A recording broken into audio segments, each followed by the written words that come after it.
Welcome to the Real News Network. I'm Greg Wilpert in Arlington, Virginia. Few individuals in the Middle East embody the contradictions and backroom wheeling and dealing more than Mohammed Dahlan.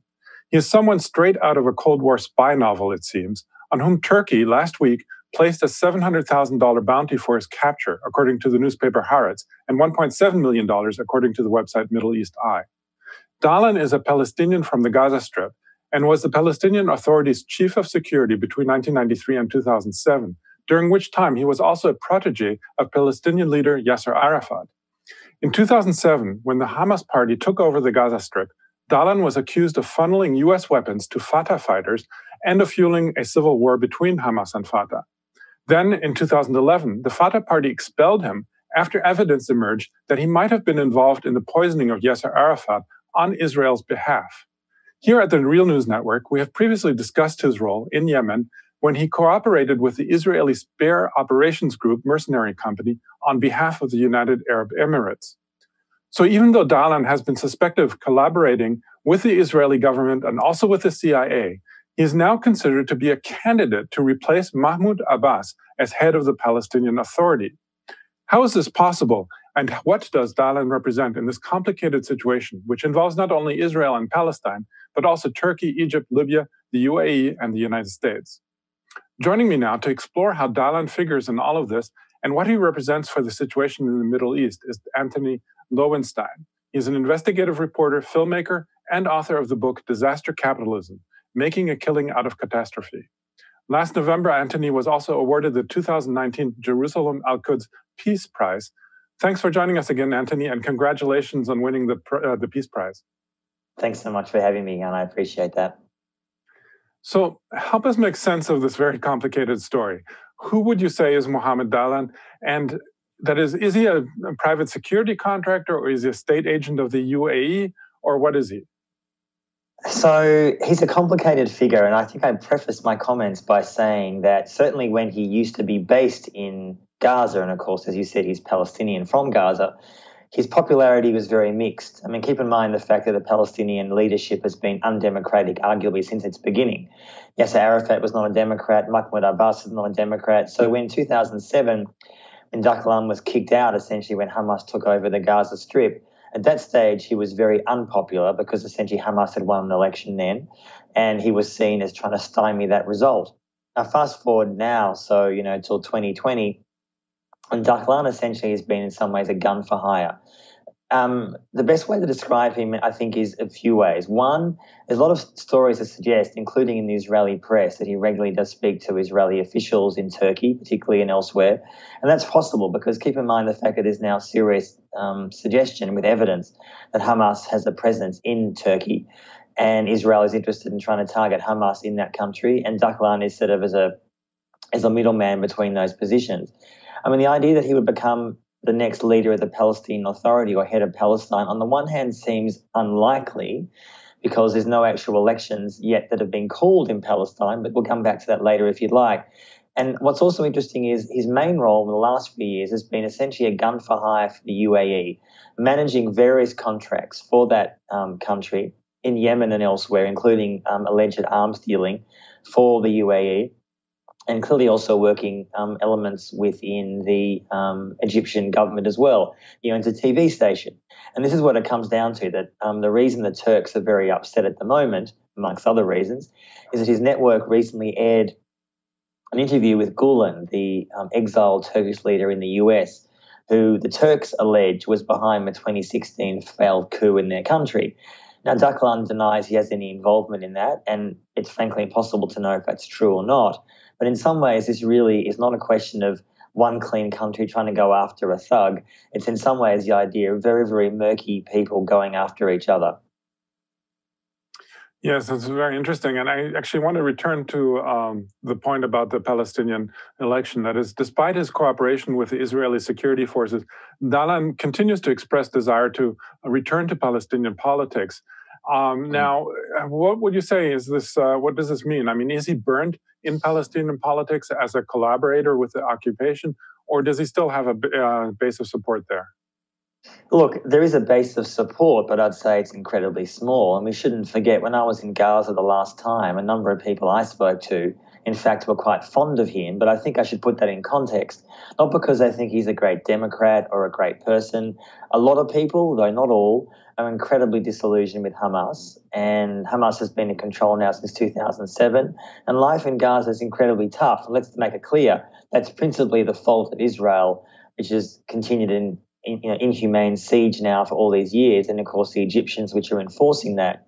So the idea that Dahlan's going to come in and save the day is sort of a pipe dream. But I think the idea that Dahlan could be a leader of the Palestinian people and somehow rally them around a cause, to me, is delusional. Not least because what exactly is his position? I mean, essentially, if you're working for or with the Israeli vision, if you can call it that, is indefinite occupation. There's no Palestinian state. There's no two-state solution. There's no democratic Palestine at all. So if Dahlan's vision somehow is to maintain or continue that status quo, a lot of young Palestinians, especially in the West Bank and Gaza, are fed up with party politics for good reason, because they see Mahmoud Abbas, who's 85, sick, smokes, really is running a police state in the West Bank, essentially. Hamas runs a police state in Gaza.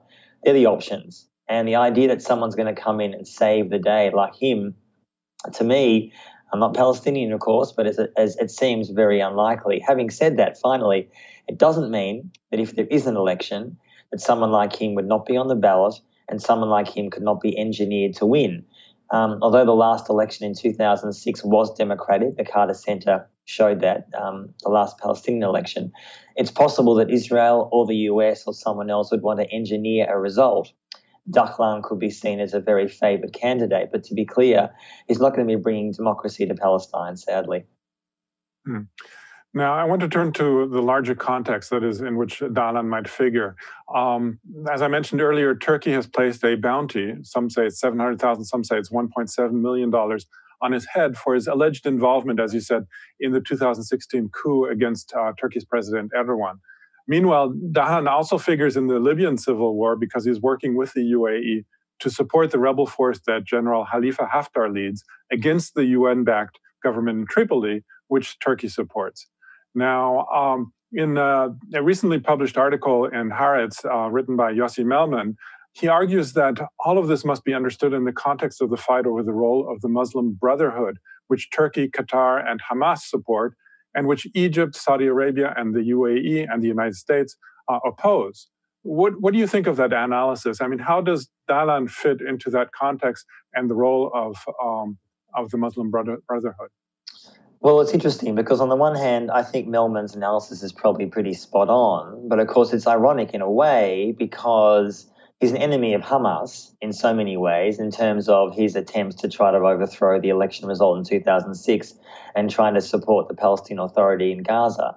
And while at the same time Turkey is obviously also a big supporter of Hamas and in fact is allowing many Hamas fighters to actually live and work in Turkey. So Dahlan's, I think, role is kind of a strange one. I mean, the issue of the Muslim Brotherhood, though, is kind of mixed. What I mean by that is that until many, many years ago, many Arab states, both leaders and people, supported some kind of Arab nationalism, which sometimes was secular, but often was religious. It was both. And someone like Dahlan, I think in some ways represents this idea that you can have a maybe less religious or less overtly Islamic political movement. But in some ways, what does he represent? I mean, he's not representing democracy. He's not representing the idea of somehow bringing freedom to his own people or the UAE. In fact, he's working for dictatorships around the world. That's a known on-the-record fact. And what's interesting also, I think, is that in many ways, the 2016 coup, which he's alleged to have supported in some ways, the evidence for that, by the way, is pretty murky. I'm not suggesting he wasn't involved, but the evidence that I've seen doesn't exactly prove that point. So we'll see if it ever comes to a Turkish court to be proven in court, is that the Brotherhood in some ways now is Dahlan's close to Sisi in Egypt.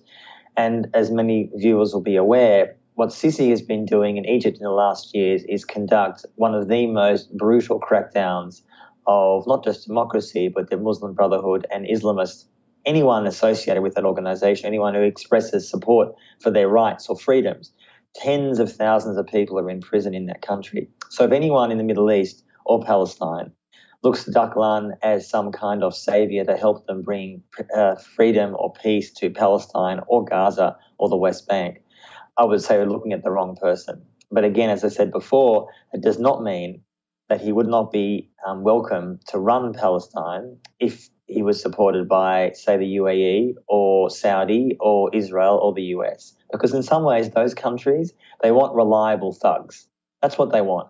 And someone who can be relied on to deliver certain goals. And Abbas, for a long time, was that. Mahmoud Abbas. I would argue in some ways he still is. I mean, the Palestinian Authority still runs to an extent. I mean, it's deeply corrupt. It's deeply undemocratic. It hasn't been an election since 2006. Dahlan's role in that is minimal at best, but quietly at least, there are many in the Israeli, both intelligence and political elites, that would love someone like Dahlan to run the West Bank, Gaza, and East Jerusalem because he's reliable, but reliable to their interests, not Palestinian. Yeah, in that context, I think it's kind of interesting to note that on the one side, you have a number of governments and individuals supporting essentially both secular, both secular and theocratic governments are opposed to the Muslim brotherhood, such as basically Egypt and Saudi Arabia and the UAE working together in the United States, and then on the other hand, you have forces such as Turkey, Qatar, which is considered to be more moderate usually, supporting the Muslim Brotherhood. So Yes. I just wanted to see if you have a comment about this kind of strange coalition of forces. Well, just briefly also, I mean, the irony is that someone like Egypt that claims to be opposed to the Muslim Brotherhood still supports other Islamist forces or ideas. It's particularly the Brotherhood. Let's not forget the context of this. The Brotherhood, of course, took over Egypt after Mubarak fell.